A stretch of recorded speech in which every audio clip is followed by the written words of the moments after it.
que quedan luego de esta maratónica sesión del Congreso que fue del martes al miércoles. Se aprobó el presupuesto, se aprobó la modificación a la ley contra la delincuencia organizada, también la ley de la Policía Nacional Civil, y bueno, también hubo ahí una serie de situaciones que dieron, pues también una de las que más ha llamado la atención y también la indignación, rechazo, la enmienda propuesta un poco después de la medianoche para subir el sueldo a los diputados.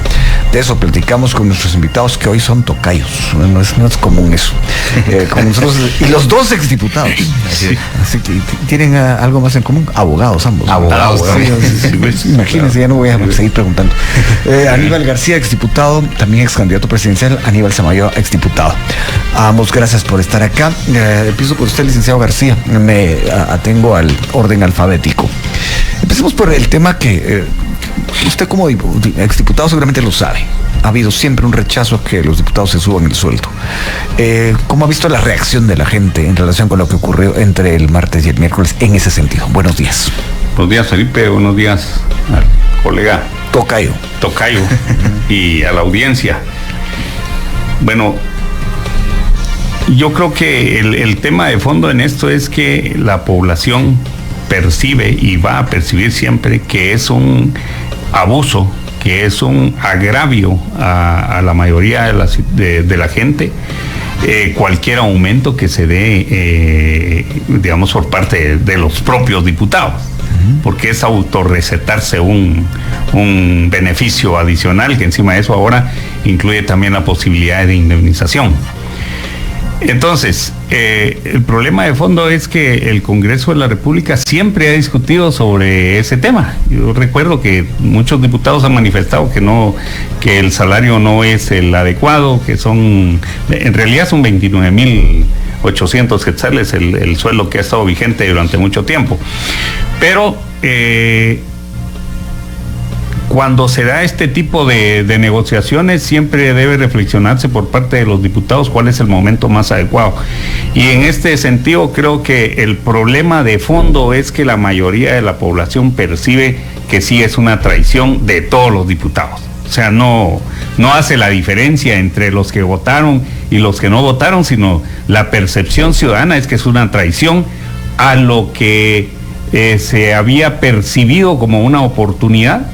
Porque en buena medida cuando la gente dice nosotros marchamos, nosotros presionamos, este es un gobierno y un grupo de diputados, un partido oficial al que le defiende su puesto el pueblo, porque eso así fue, y si no hubieran de repente tomado posesión, y ahora vemos actitudes contrarias a los intereses de la mayoría de la población. Entonces es evidente que es un acto además injustificado, porque no se justifica por qué el aumento de 16,000 quetzales, por ejemplo. Creo que esa es la cifra. Entonces, tomando en consideración la situación socioeconómica de la mayoría de la población, de tanto profesional que anda buscando un trabajo, de tanto joven que trabaja ahí explotado en cualquier institución pública o privada, la situación de los demás empleados del Estado, que hay casos que lloran sangre, en donde los salarios son de 3.500 quetzales, 4.000 quetzales, definitivamente es un insulto a la inteligencia de los guatemaltecos y una falta de respeto al pueblo como votante, que se generó unas expectativas enormes frente a la llegada de un nuevo tipo de diputados. Licenciado Samayoa, ¿usted qué opina de eso? Buenos días. Buenos días, gusto en saludarles. ¿Cuál es su visión de eso que acaba de ya desarrollar con argumentos el licenciado García? Te lo voy a tal vez explicar a ti y a la audiencia relacionado de mi perspectiva como empresario. Y es que uno, se aporta valor a quien consume un producto o servicio, está dispuesto a pagarlo. Por eso hay celulares que la gente está dispuesta a pagar 20,000 quetzales por un celular, porque le aporta un valor. Y algunos están dispuestos a pagar 500 pesos por un celular porque le aporta una subsistencia hacia una necesidad. La población hoy entiende que la clase política sigue sin aportar un valor en términos generales de lo que la clase política hace hacia la sociedad. Si no, no existiera un rechazo. Y por eso digo que es parcialmente, porque yo no soy tan radical como los que están ahora, que criticaron todo y ahora todo está bien, o sea, ahora les parece bien hacerlo, porque al final, si uno hace la comparación, por ejemplo, salarial de diputados en América Latina, Guatemala es de los países que los diputados menos ganan, pero miremos qué es lo que aportan. Así en esa cantidad aportan. Entonces, a mí, yo realmente se me hace, y lo digo con toda la sinceridad y franqueza, sin ánimo de no aportar algo, pero sí analizarlo, es bastante hipócrita decir, es que algunos no votamos por eso, pero sí votaron por el proyecto final, pudiendo haber sido enmiendas o enmendar la plana en el proceso previo a hacer la votación final del tema del presupuesto. Recordemos que estamos hablando del presupuesto del Congreso, no el presupuesto nacional, porque ese presupuesto del Congreso es el que paga el salario de diputados, el que paga las rentas o arrendamientos de edificios donde hay oficinas, etcétera, etcétera, y demás salarios de trabajadores. Pero ¿por qué no lo enmendaron? O sea, era amarrado al presupuesto general la negociación de tener alzado el presupuesto, y me parece otra cosa. Vayan a ver ustedes la propuesta que hacen de enmienda de ese artículo. Aparecen, pero cantidad de firmas y ni un nombre. No hay nombres. Garabatos fue lo que hicieron. Algunas firmas me parecen reconocidas, ¿verdad? Pero voy a hacer mi evaluación para no caer de pecador en decir nombres, que después dijeron, no, es que nosotros no votamos, pero sí firmaron. Entonces, al final, la cosa es, ¿era necesario hacer eso ahorita? Hay un valor general que se aporte a la clase política, y agregando eso, ¿verdad? Un eslogan de campaña si fue, vamos a bajarnos los salarios, hay que revisarlos, pero los diputados lo suben. Y por eso digo, yo no estoy diciendo que esté mal, si es el valor que aportan es alto. Véanlo desde el lado privado. Una persona que aporta un valor agregado a una empresa, crece en un puesto y se le aumenta un salario. Bueno, pues sí, porque aporta un valor. ¿Cuál es el valor que ha aportado el Congreso actual a la sociedad? Y entonces y tu pregunta era, ahora, ¿cómo lo percibe la sociedad? Pues yo lo que he visto desde mis redes sociales, desde mi algoritmo, por así decirlo, es un rechazo rotundo y 100% a este tipo de incrementos presupuestarios. Licenciado García, siguiendo con el tema, la bancada oficial no votó a favor de esto. Y acabo de conversar con la diputada Andrea Reyes y dijo, bueno, no quisimos poner en peligro la negociación final del presupuesto. Eso se dio antes, se dio después de la medianoche. ¿Usted cree que de todas maneras es la bancada oficial la que se lleva el mayor desgaste de esto? ¿O no necesariamente? No, bueno, lo que sucede es que la exigencia ciudadana debe ser entendida como lo que realmente significa. Este país quiere cambios. Este país eligió un gobierno fuera de la órbita de lo tradicional porque pensaba que se iba a escarbar el fondo de los problemas del país. Incluso yo siempre digo, se eligió este gobierno, y cualquier gobierno que se hubiese preciado de ser de la línea de este gobierno, en donde me incluyo porque he hecho política en esa línea de la postura progresista y democrática, había que entender que era para levantar las alfombras y terminar de una vez con esos abusos y ese tipo de negociaciones oscuras que son tradicionales y son normales en la clase política corrupta y tradicional que hemos tenido. Entonces, la diputada Reyes dice que ahí no hubo maletas de dinero, por ejemplo. Pero está bien, pues, o sea, les vamos a dar el beneficio de que no haya maletas de dinero, pero yo no vi ningún voto razonado en contra, por ejemplo. Cuando se aprobó el tema de la indemnización, uno solo como diputado, yo estuve solo como diputado independiente y no dejé razonar mi voto en la aprobación de un presupuesto. Entonces, no es creíble, la versión no es creíble. Yo esperaría que... ¿Qué es lo que no es creíble para usted? No es creíble que ellos no supieran. O sea, no nos engañemos, esto fue un paquete en donde el papel de ellos fue hacer silencio, no decir nada. Son 23 diputados, si hubiesen podido hacer una bulla enorme en contra de ese aumento, específicamente, pero hay que entender que era una negociación en donde estaba incluido ese aumento y esa indemnización para los diputados. Probablemente algunos de ellos en particular muy interesados en que así fuera. Pero vuelvo al fondo del asunto, Felipe, es que el problema es que, para empezar, la situación económica de la mayoría de los guatemaltecos es una situación precaria.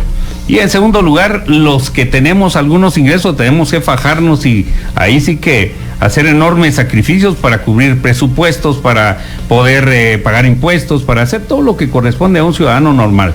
Entonces, ver ese aumento abusivo sin justificación deja un mal sabor de boca, y el desgaste es para todo el Congreso. No es para uno sí y para otro no. Ojalá, y esto creo que ya es algo de fondo que debe analizar muy bien la bancada oficial, porque la mayoría de la población sabe perfectamente que hay bancadas que no tienen límites y que todas esas son bandas de forajidos prácticamente y dedicados al pillaje del presupuesto nacional. Ojalá esto que ha hecho Semilla de negociar con este tipo de diputados e incluso ceder en pretensiones como estas del aumento salarial no signifique que ellos ya se están convirtiendo también en parte de esa clase política corrupta y tradicional que tanto se ha criticado. Volveremos a ese tema, licenciado Samayoa. También ayer se supo que el presidente del Congreso, Neri Ramos, había mandado a hacer un análisis jurídico de esto. ¿Qué puede salir de ello? Digo, análisis jurídico de esta enmienda que autoriza la readecuación de salarios en el Congreso. Bueno, de los diputados. ¿Sí? El Congreso siempre ha tenido presupuesto, y si lo preguntamos de manera objetiva, lo que hoy tiene el Congreso puede soportar en presupuesto ese aumento. O sea, en términos dinerarios no es problema para el Congreso. Es más, pudieron haber aumentado el triple de salario y aún así el presupuesto actual del Congreso lo puede soportar. ¿Qué va a salir? Obviamente, es que, a ver, el presidente del Congreso pide el análisis jurídico. Al presidente del Congreso le pasa en la nariz el aumento salarial y tampoco es uno que se opone. ¿Cómo dijo? El Pleno es un órgano soberano y decían, o sea, inconsciente no estaba lo que estaba pasando, porque después sus declaraciones fueron: respetamos a los 88 diputados que votaron a favor. Estoy de acuerdo en esa línea, pero que salga que hacer un análisis jurídico. ¿Por qué no pusieron y por qué no enmendaron la plana antes de la aprobación? Entonces, concuerdo con el colega Tocayo, ¿verdad? Que al final ellos sabían qué estaban pasando. Esto era parte de un paquete, igual que la ley de contra la delincuencia organizada, las reformas a la ley de Policía Nacional Civil para pasar el presupuesto. Porque si analizamos, yo estuve despierto y no me lo están preguntando, aunque no me lo crean, desde las 4 de la tarde prendí una transmisión hasta las 5:30 de la mañana del día siguiente. No peleé ojo porque dije, vamos a seguirle el tema. Cuando una diputada de Vamos presentó una moción privilegiada para que se conociera de urgencia nacional el presupuesto, la votaron en contra. Y de ahí empezaron a votar ley de delincuencia organizada, PNC, y luego presentaron una moción para conocer el presupuesto de urgencia nacional, y eso así pasó. Y entonces empezó a conocer el presupuesto en urgencia en una sola lectura, pues. ¿Qué quiere decir eso? Que había un pacto previo de apóyenme con esto y yo los apoyo con lo que ustedes pidan, incluyendo un aumento salarial que beneficia, por supuesto, a los que andan diciendo, no, yo no voté a favor. Hay algunos diputados que sí les es creíble porque venían hablando en contra de este tema y uno dice, bueno, su posición pues es coherente, pero la mayoría, perdón pues, pero ya uno que vivió ya jugó en esas canchas, uno sabe que eso no es tan así, pues, y más siendo ellos partido oficial, el aval es inminente.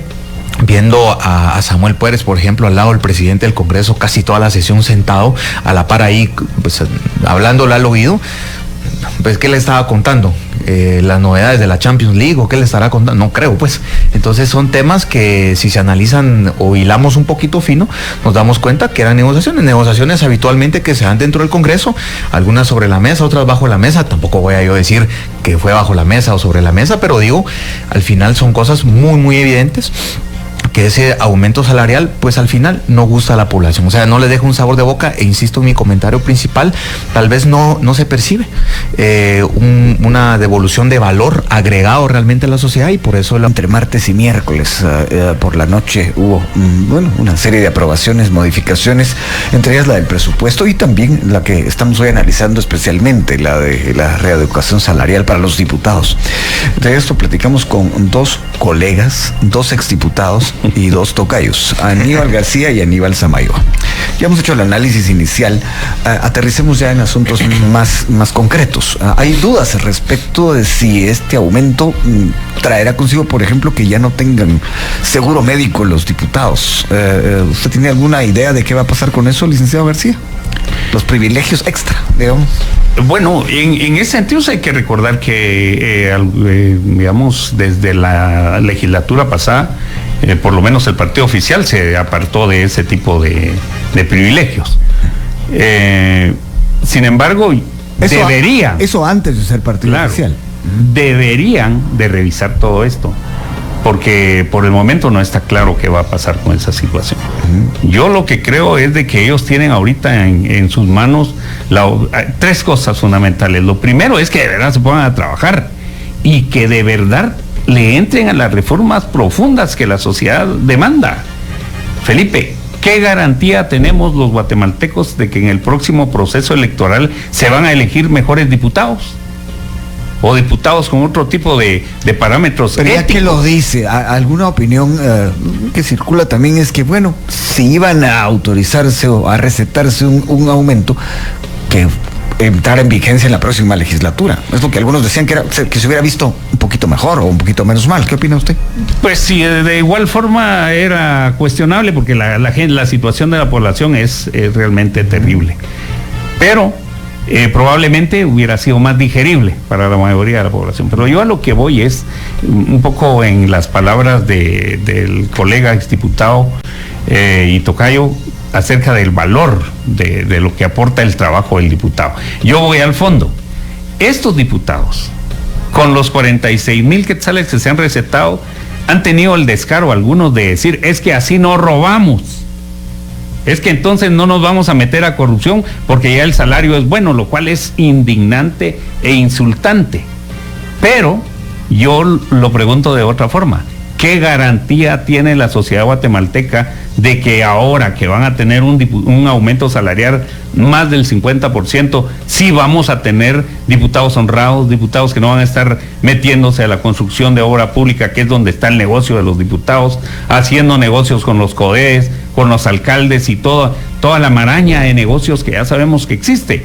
Entonces no tenemos ninguna garantía, y yo que conozco a los diputados de estos partidos, de los partidos tradicionales y corruptos, estoy totalmente convencido de que no tienen fondo. Su deseo de enriquecerse en el puesto, su deseo de abusar no tiene límites. Entonces quizás la sociedad guatemalteca hubiese aceptado una mejora en el salario de los diputados, pero antes debe haber una reforma política en donde se legisle de una vez por todas, por ejemplo, que solo 2 periodos puede estar un diputado, que no pueden haber hermanos, que no puede estar la mujer, que no puede estar el cuñado, que no puede estar la hija. Esa regla antinepotismo es urgente para la sociedad guatemalteca. El voto nominal, el voto por distritos más pequeños, es decir, que tengamos de verdad la oportunidad de cambiar el sistema, pero sin cambiar el sistema, sin cambiar el modelo, y de igual forma, por ejemplo, sin tocar esa nefasta forma de elegir magistrados de Corte Suprema de Justicia y magistrados de salas de operaciones. Todo lo que hagan realmente a lo único que abona es a la desconfianza ciudadana y a privilegios para la clase política que hoy tiene el poder. Licenciado Samayoa, acaba de mencionar el licenciado García los consejos departamentales de desarrollo. La asignación es de 12,000 millones de quetzales. Y hay quienes dicen que eso es el arca abierta para la corrupción. La diputada Andrea Reyes acaba de decir, no necesariamente, eso tendría que ser diferente ahora. ¿Qué opina usted de eso? Bueno, imagínate que la fuente que yo escuché, estaban mencionando que le habían dado 20 millones en proyectos a cada diputado. Y es que hay que recordar algo. El presupuesto o ampliaciones presupuestarias son de tinte distrital. ¿Por qué? Porque es lo que les va a dar oxígeno a mantener a los diputados del interior con los alcaldes sus fuentes de dinero. Entonces, la gran pregunta es aquí, ¿se aumentan el tema de consejos de desarrollo? Y cuando tú hablas de consejos de desarrollo, pregunto yo, ¿cuál desarrollo? Cuando vas y viajas al país, bueno, hemos visto progreso, pero es porque el sector privado ha metido la mano en desarrollar ciertas cosas a su título personal, digamos. Pero el Estado como tal, ¿dónde está? Si tú ves y desglosas ya el análisis presupuestario que existe para el tema de consejos de desarrollo, te vas a dar cuenta que hay rubros que establecen para áreas desarrolladas, para áreas medianamente desarrolladas, y hay rubros que es para temas de pobreza. Los rubros de pobreza son los que más alto presupuesto tienen. En una lógica uno diría, pues sí tiene sentido, porque obviamente hay que desarrollar la parte pobre del país. Siempre y cuando técnicamente esté justificado, planificado y que se ejecute donde debe ser. Correcto, va. Pero aquí viene el detalle. ¿Cuál es el nicho poblacional que los políticos más les gusta mantener? Es la pobreza. Y entonces ellos entienden y lo entienden al revés. O sea, la lógica es correcta y es buena, con buen sentido, digamos, de cómo se desarrolla la ejecución presupuestaria en este tipo de consejos, pero el político lo entiende al revés. Aumentemos la tasa de pobreza, porque así tenemos más presupuesto asignado para ese rubro. Porque para los rubros de desarrollo y mediano desarrollo no hay mucha plata. ¿Dónde está el dinero entonces? Para la gente pobre. Entonces ahí es donde empieza el acto de corrupción. Esto no se habla, no se dice, no se analiza, pero es una realidad que vive realmente el país. Y entonces el tema puede ser el aumento salarial, que ya lo hemos profundizado, y aquí entran hasta matices de ver si tienen administración, entonces ya no son funcionarios, son empleados, porque tienen administración. Entonces despidámoslos mañana, son empleados, pues porque se podría. Pero realmente la profundidad que existe en la solución de problemas nacionales que van destinados al Consejo de Desarrollos, ¿quién los maneja? Ahí están los gobernadores incluidos en esta fórmula. Y ellos son una variable. Entonces ahí es la pregunta, agarremos a los gobernadores y a ver, ¿dónde está ese desarrollo? Solo me detengo un momento antes de seguir con el licenciado García. Usted mencionó algo que también ya el licenciado García había puesto sobre la mesa. Esto de la indemnización no va a ser barato para el país. No es barato. Y aquí viene la gran discusión. El salario base son 9.500, creo yo. La pregunta es, según las normas internacionales del derecho del trabajo y lo que existe, ahora todo lo que comprende lo que yo percibo se puede entender como un salario. No sé, tal vez ¿verdad? Es correcto. Entonces quiere decir que los 46,000 va a ser la base de pagado. Entonces hay diputados que llevan más de 20 años. Entonces yo le decía a un amigo ayer, mira vos, trabajamos más duro en la empresa, le digo, porque nos va a tocar pagar más impuestos porque va a salir cara la cosa.